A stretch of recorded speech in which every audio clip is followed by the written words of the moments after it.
स्फूर्ति होने सु भक्ति मार्गीय आचार्य अंगीकारस्य सिद्धत्वात्। श्री महाप्रभु आज जीव को स्वीकार कर रहे हैं और तादृशस्यापि सुदृढ़ाम अत्यंतम निश्चला रति ही राम रस भाव युक्त स्नेहो भवति। जीव को ये सिद्ध होएगो। पितृपाद नख आलोक प्रकाशित धिया मया स्व आचार्य चरणाख्येन विवृता भक्तिवर्धिनी। भक्तिवर्धिनी विवृता। श्री दादाजी आज्ञा कर रहे हैं कि मैंने ये भक्तिवर्धिनी को विवरण कियो। कैसे कियो? मया भक्तिवर्धिनी विवृता। ठीक है, कैसे? तो पितृपाद नख आलोक प्रकाशित धिया। श्री महाप्रभु के नख चंद्र को जो आलोक है वह आलोक सु मेरी बुद्धि जब प्रकाशित भई तो ऐसी बुद्धि सु प्रेरित हो करके मैंने ये श्री महाप्रभु के द्वारा रची गई जो ये भक्तिवर्धिनी नाम को ग्रंथ है वाकई मैंने विवृत्ति करी, वाको विवरण कियो। कृपया पितृपादाब्जैर दत्ता में यादृशी मति ही तन्मया विवृतम भक्ति वृद्धि शास्त्रम सुदुर्लभम। मया भक्ति वृद्धि शास्त्रम कीदृशम सुदुर्लभम भक्ति वृद्धि शास्त्रम विवृतम। मैंने ये विवरण कियो। कैसे? जो कृपा करके श्री महाप्रभु ने मुझको जैसे बुद्धि प्रदान करी मैंने वह प्रकार से ये याको विवरण कियो।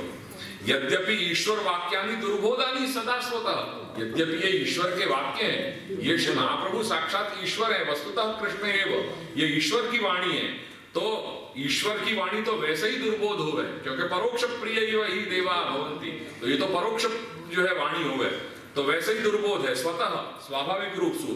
फिर भी उनकी कृपा सु तत्कृपातः यथा बोधम विवृतानि। जो मुझको उनकी कृपा सु जैसे जो मुझको ये मेरे लिए वहां कहिए ना सर्वोत्तम में दुर्बोधम सुबोधम स्या यथा। ऐसे वैसे तो सामान्य लोगों के लिए ये दुर्बोध है पर उनकी कृपा है कि वो अपने स्वरूप को अनावरण करके और सुबोध बना रहे हैं। नहीं तो बिना कृपा के तो ये संभव नहीं है। तो तत्कृपातः यथा बोधम विवृतानि न अन्यथा। या में और कोई चीज है ही नहीं है या कृपा के अतिरिक्त ये चीज संभव ही नहीं हो पाती। और बुद्धि दोषेण यदि अत्र व्याकृत चेत विपर्यय। अगर कहीं कोई अन्यथा अर्थ घटन अगर हो भी गयो है बुद्धि दोष वशात तो आचार्य चरणाः क्षमन्तु। श्री महाप्रभु मुझको क्षमा करें। क्यों? क्योंकि वे स्वकीयेषु दयालवः। वो जो अपने उनके चरण शरणागत जो जीव हैं उनके प्रति वो दयालु हैं। यानी अगर मैंने देखो कैसी दीनता दादाजी स्वयं ये प्रकट कर रहे हैं। सो श्री वल्लभेन रचिता या विवृतिर भक्तिवर्धिन्याः चित्रम समस्ते लोके संजाता भक्तिवर्धिनी सापि। तो ये श्री वल्लभ के द्वारा ये भक्तिवर्धिनी जो है वो रचित करी गई है जो समस्त लोके भक्तिवर्धिनी सापि संजाता। वो या लोक समस्त लोक में भक्ति को प्रवृत्त होने वाली बने। श्री गोकुल बहुत तेज भगवानी तेज क्या भगाना तो खाली पद मुझको स्पष्ट करने देंगे। और ये तो ऐसे है कि इतने खोलेंगे कई वर्षन पहले अपने वल्लभ कृपा में स्टडी रूम की बात है तो सवेरे के समय नायना या ग्रंथ को यही भक्तिवर्धिनी को ही देख रहे थे। मुझको बहुत क्लियरली ये याद है मैं और माँ वासु हम लोग आए चाय के समय और नायना के हाथ में यही ग्रंथ विराज रहे हो तो और नायना ने माँ को ये कही आज्ञा करी कि देखो श्रीमती आज ये कुछ एक नयो ही यहाँ या में अर्थ संकेत प्रकट भयो। और जब वह समय उनकी हम तो छोटे थे वह समय उनकी ये 19वीं आवृत्ति थी 19th। तो 19वीं आवृत्ति में भी कुछ नया अर्थ वहां पे उनको प्रकट भयो। तो ये कोई एक बार से तो करने से हुए है नहीं, ये तो निरंतर या अवगाहन करते रहे अपन यहाँ प्रकार से तब है। पर पहले हाँ ये है कि शब्दार्थ या के स्पष्ट होने चाहिए। ये बार अपन ने सब पूर्ण रूप से या के शब्दार्थ देखने के प्रयास किए। हमें 80% हमें 20% कुछ शब्दार्थ रह गए हैं ऐसे याकू अगर बार बार देखोगे तब ये पिक्चर फर्स्ट टाइम में तो हेजी होगा, ब्लर्ड है, और जितनी बार आपको अवगाहन या करोगे ऐसे ये स्पष्ट होता चलो जाएगा, एक दिशा अपन को मिलेगी कि ये क्या कहना चाह रहे हैं। तो वो तो कोई भी ग्रंथ के लिए ये बात अप्लाई होती है। मैंने भी अभी कोई तैयारी नहीं करी है, मैं तो बस वो ये मोड़ासा को अपना चल ही रहे हो तो और वही लेकर के बैठ गए कि भाई वो बात श्रृंखला में ये ऐड हो जाएगी।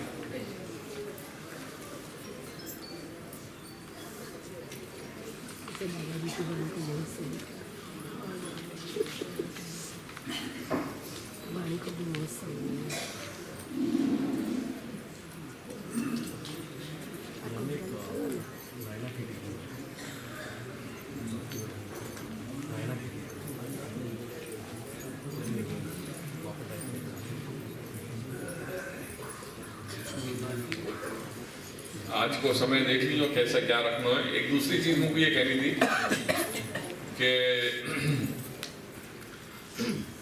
महाप्रसाद के समय जो नियत समय हुए महाप्रसाद लेने को, तो वहां में आग्रह ये रखो कि सब लोग वहां पहुंच सके। पास ले लियो, पास के हिसाब से वो लोग वहां रसोई बनाएंगे, ठीक है। अगर 500 पास ले लिए यहाँ से तो वहां तो महाप्रसाद 500 को ही बनेगा।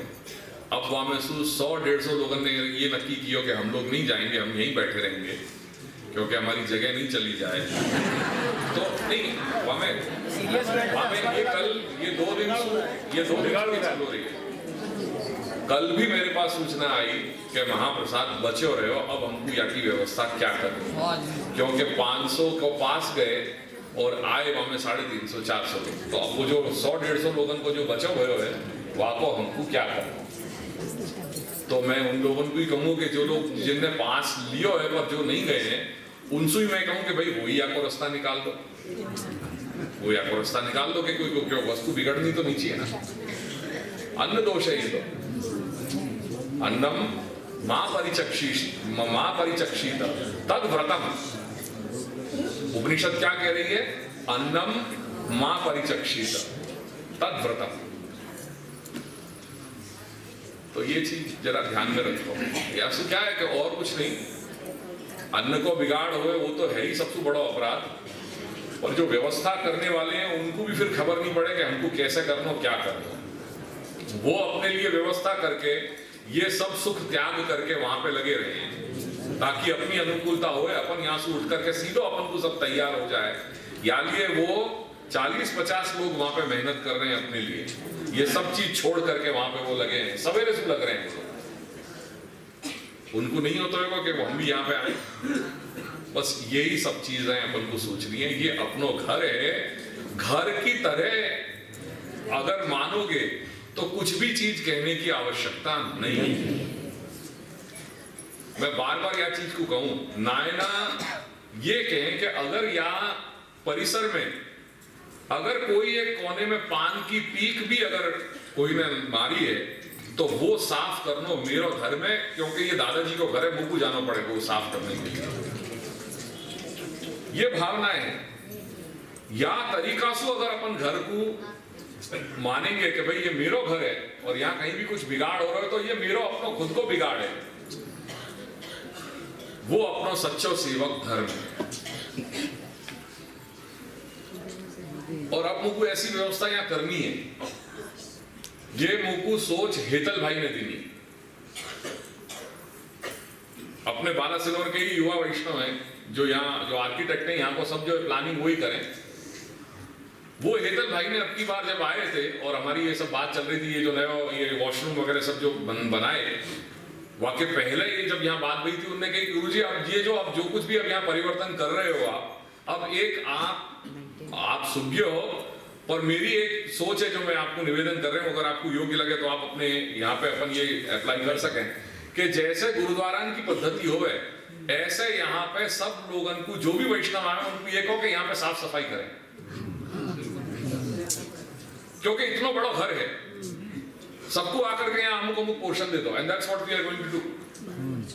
अब अगली बार से मैं ये व्यवस्था करूंगा कि यहाँ पे कोई एक जगह जो है वो सोनी मंदिर वस्त्र इत्यादि सब रख दिए जाएंगे। आओ अपने लो, और जहां आपको अनुकूल है आवे, जहां आपको लगे कि मुझको ये सेवा करनी है, आप आज्ञा ले लो और करो, प्रेम से करो, पर ये करने लगो। सबको टहल भी मिलेगी। क्योंकि यहाँ से बड़ी कोई टहल नहीं है, सोहनी मंदिर वस्त्र से बड़ी कोई टहल नहीं है, सबसे बड़ी टहल ये है। चलिए जाओ, यहाँ आओ, ये प्रांगण साफ करो, वहां जाओ, वहां साफ करो, वॉशरूम है उनको साफ करो, सब भी हो जाएगा, हार्पिक वगैरह ये सब चीज वहां होगी, जाओ करो, प्रेम से करो, सब कुछ अपना ही तो है, ये अपना घर है। अगर ये भावना से ओपन करने लग जाएंगे तो सब चीज सरल हो जाएगी, कोई लोड नहीं रहेगा। अपन को ही अच्छा लगे को हाँ अपन अपना घर है, अपन सब लोग आए, अपन बैठे हैं, अपने घर को स्वच्छ अपन रख रहे हैं, और यहाँ में तो अपना पुण्य है, ये तो दोहरा कार्य है, अपना घर स्वच्छ हो रहा है और अपन को पुण्य, अपने पुण्य को उदय हो रहा है यहाँ। तो ये भावना करो कि अगर कुछ भी बिगड़े हो तो ये मेरो बिगड़े हो, ये भावना अपनी होनी चाहिए।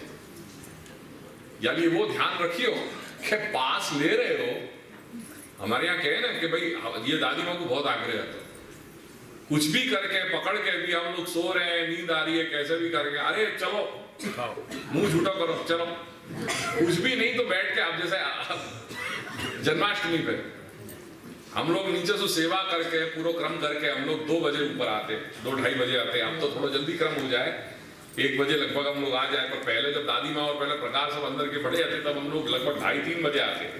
अब 2:30-3 बजे हम लोगों को नींद आ रही है, पर खींच के पकड़ के नहीं कि पहले उपरात है ना, उपरात तोड़ देगी आपको, तो जड़वादी पहले जो लोग आते हैं वो उनको आग्रह है तो क्या नहीं थोड़ा तो लेना ही पड़ेगा। तो अगर पास लियो है तो नहीं भूख हो तो भी जाओ और लो, महाप्रसाद को अनादर नहीं मत करो।